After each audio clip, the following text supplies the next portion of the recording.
आप अगर सिविल सेवा की तैयारी करना चाहते हैं तो सिविल सेवा की तैयारी करने के लिए आपको काफ़ी सारी मेहनत करनी पड़ती है। माना कि ये बहुत एक उच्च स्तरीय सेवा है और इसमें जाना लगभग हर आदमी का,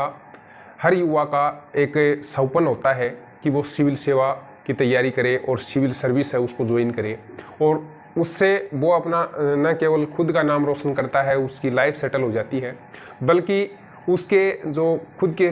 सपने हैं, उसके माता पिता के सपने हैं, उसको भी वो पूरा करता है। इसके अलावा उसके गांव के, समाज के, उससे जुड़े हुए जो लोग हैं तमाम तरह के, उन सब को भी एक इस टाइप की गुड फीलिंग आती है।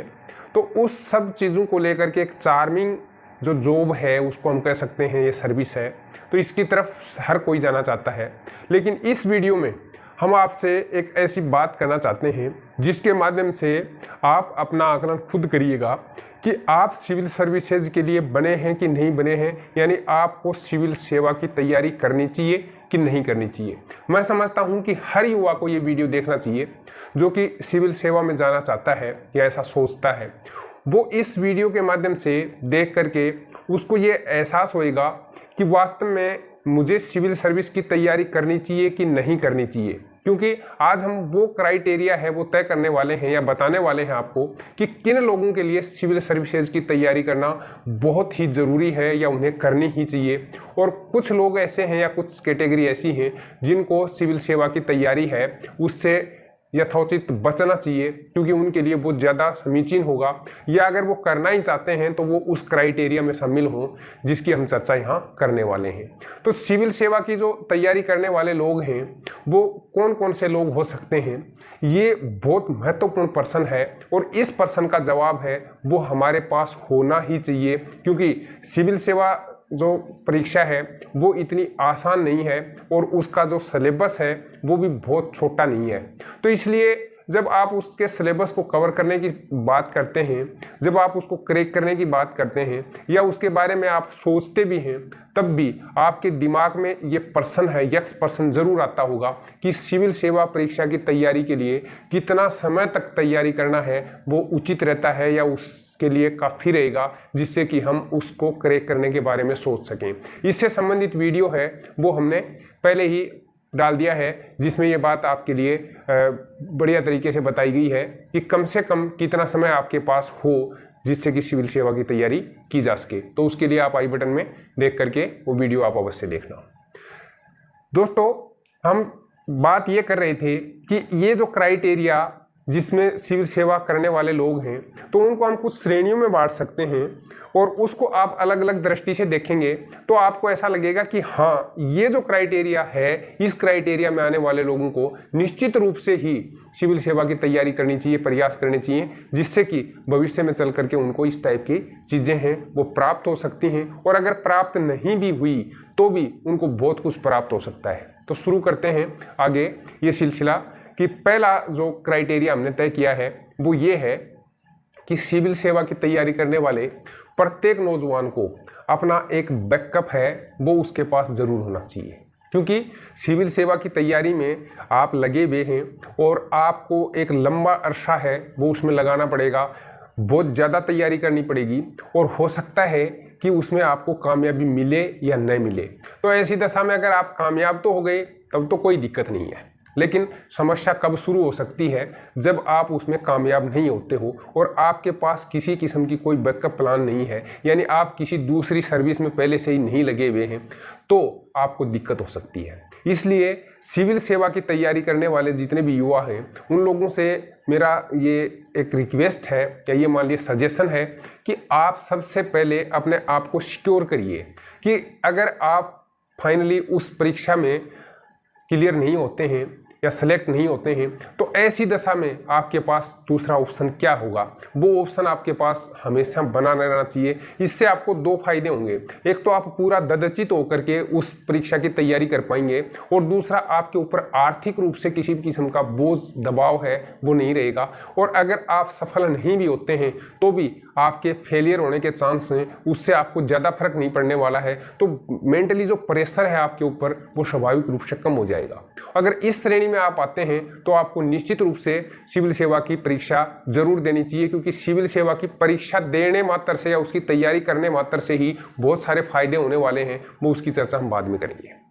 नंबर 2, कुछ एक लोग ऐसे हैं जो आर्थिक रूप से काफ़ी मजबूत हैं, यानी उनका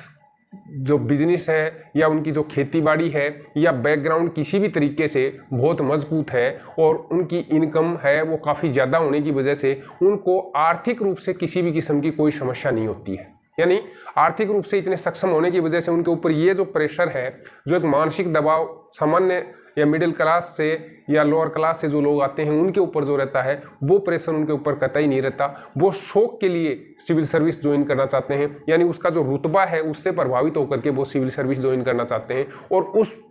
पे जितना उनको पैसा मिलता है, जो सुविधाएं मिलती हैं वो ऑलरेडी उनको मिल रही होती हैं या वो आसानी से उनको ले सकते हैं, प्राप्त कर सकते हैं। तो ऐसे लोगों के लिए सिविल सर्विस की तैयारी करना बहुत ज़रूरी है या करनी चाहिए उनको, क्योंकि उनका वो शौक है और उस शौक की वजह से वो इस साइड में जाना चाहते हैं। तो उन्हें इस टाइप की चीज़ें हैं वो आजमाने में कोई दिक्कत नहीं है और किसी भी किस्म की कोई टेंशन नहीं है। अगर उनका सिलेक्शन हो गया तो ठीक है, वो उनका सपना है, और अगर नहीं भी होता है तो उससे उनको कोई फर्क नहीं पड़ेगा। आकर के वो अपना जो पुश्तैनी जो भी कार्य है वो उसमें आकर के आराम से अपना समय वो व्यतीत कर सकते हैं, अपनी ज़िंदगी को अच्छे से गुजार सकते हैं और उनके ऊपर इस टाइप का मानसिक दबाव है वो कतई नहीं होता।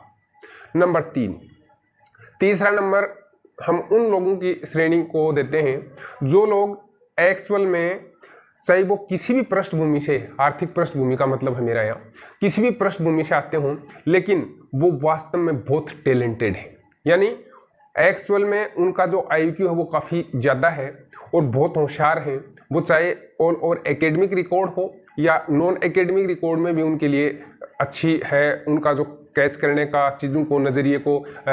देखने का और उनका नज़रिया है वो एकदम अलग टाइप का है और वो चीज़ों को तुरंत पकड़ जाते हैं, या कह सकते हैं कि वो एक्चुअल में इस टाइप के लोग हैं जो बहुत प्रतिभाशाली हैं। और ये जो प्रतिभाशाली लोग हैं इन लोगों को भी इस टाइप की जो परीक्षाएं हैं यानी सिविल सर्विसेज है उसमें अपना जो करियर है वो आजमाना चाहिए। और ये प्रारंभिक अवस्था से ही यानी 12th करने के बाद से लगातार उसके ऊपर प्रयास करें, फोकस रखें। तो हो सकता है कि अगले 4-5 साल तक की जो पढ़ाई करेंगे, ग्रेजुएशन करेंगे और उसके बाद का जो समय है 1-2 साल, उसमें भी वो पोस्ट ग्रेजुएशन वगैरह करते हैं। उस दौरान में वो अपना भाग्य है वो आजमा सकते हैं और उससे उनको बहुत ज़्यादा चांस होते हैं, क्योंकि इस टाइप के लोग हैं वो ज़्यादातर सिविल सर्विसेज में निकल जाते हैं। तो अगर वो सिविल सर्विसेज में तैयारी करें तो ये उनके बहुत ज़्यादा चांस हैं कि वो सिविल सर्विस को क्रैक कर जाएंगे और वो उनका कैरियर है वो उनका सुनहरा भविष्य वो वहाँ बना सकते हैं।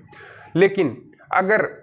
जैसा कि हमने पहले बात की थी कि अगर किसी का सिलेक्शन नहीं भी होता है तो ऐसे में ये जो बहुत प्रतिभाशाली लोग हैं उनका सिलेक्शन नहीं होता है और उनके 5-7 साल हैं वो उसी में तैयारी में बीत जाते हैं, चले जाते हैं, तो भी उनको ज़्यादा नुकसान होने की संभावना नहीं है, क्योंकि वो IAS तो नहीं बन पाएंगे लेकिन वो और बहुत कुछ कर सकते हैं। और वो क्या कर सकते हैं इसकी चर्चा हमने पहले की थी, अब हम आपको बताते हैं कि उसके क्या फ़ायदे हैं। इस टाइप के जो प्रतिभाशाली लोग हैं जो सिविल सर्विसेज की तैयारी जिन्होंने की है और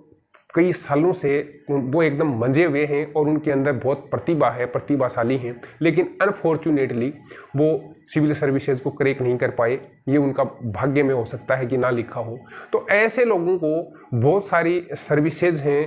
वो मिलने के चांस रहते हैं कि वो आसानी से उनको प्राप्त कर लेते हैं। दूसरा, अगर वो सर्विसेज ज्वाइन नहीं भी कर पाते हैं या उनको प्राप्त नहीं भी होती है तो बहुत सारी ऐसी कंपनियां हैं जो उनको अपने यहाँ सर्विस देने में प्रायोरिटी देती हैं। जैसे बहुत सारी ऐसी मैनेजमेंट की पोस्ट होती हैं जिनके ऊपर हालांकि MBA जैसे जो कोर्स किए हुए लोग हैं वो लेते हैं, लेकिन वो इस टाइप के लोगों को प्रीफेयर करते हैं कि ये जो लोग हैं ये एकदम मंजे हुए हैं, उन्होंने बहुत ज़्यादा नॉलेज हासिल कर रखी है, वो प्रतिभाशाली हैं, इसलिए उस कंपनी को कहीं आगे वो ले जाने में सक्षम हैं। इसलिए वो इस टाइप के लोगों की तलाश करते हैं जो एक्चुअल में तैयारी करके वहाँ तक पहुँचे हैं। या बहुत ऐसे कोचिंग संस्थान हैं हमारे देश में, क्योंकि इस टाइप की जो परीक्षाएं हैं उनकी तैयारी करवाने वाले ये संस्थान हैं, ये एक मोटी फीस लेते हैं और उसके अंदर जो युवा हैं उनकी भीड़ है बहुत ज़्यादा, उनको ऐसे टीचर्स की ज़रूरत होती है जो उन सारी चीज़ों को बहुत बारीकी से समझता हो, जानता हो और मेंटली एकदम से प्रिपेयर हो गया हो। इस टाइप के लोगों को वो मुंह मांगी कीमत दे करके उसकी फीस है वो चुकाते हैं या उसकी जो सैलरी है वो देते हैं, और उससे वो जो युवा हैं उनको वो ट्रेन करने या जो कोचिंग है वो देने का काम करते हैं। तो इस टाइप की जॉब उनके लिए बहुत एक ज़बरदस्त अपॉर्चुनिटी होती है कि अगर वो बाय चांस अनलकीली IAS नहीं बन पाते हैं या सिविल सर्विसेज के दूसरे जो पोस्ट हैं उसमें नहीं जा पाते हैं, तो उनके लिए वहाँ अच्छा खासा मुकाम हासिल करना, अच्छा अपना फेम ब्रांड बनाना और अच्छा पैसा कमाना, ये सारी चीज़ें उसके लिए बहुत आसान हो सकती हैं। तो इसलिए दोस्तों ये जो